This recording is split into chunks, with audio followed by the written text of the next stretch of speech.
আসসালামু আলাইকুম। Hello guys, আজকে আমি দেখাবো কীভাবে জিলাপি বানানো হয়। তো প্রথমে শিরাটা করে নিলাম আগে আমি, তারপর কামিরটা করে আধা ঘন্টা রেখে দিতে হবে। তেলটা অবশ্যই আগে চেক করে নিতে হবে হিট আসছে কিনা। তো আমার তেল হিট আসছে, এখন আমি জিলাপিগুলা দিয়ে দিচ্ছি। যাদের এরকম তাওয়া আছে তো বানাবেন, যাদের নাই তারা কড়াইয়ের মধ্যে ছোটো ছোটো আমেতি বানাবেন।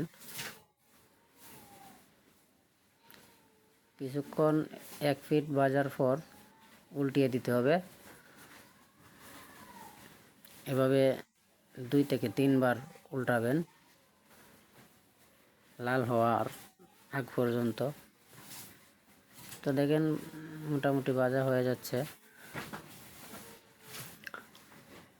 একবারে কড়া করে।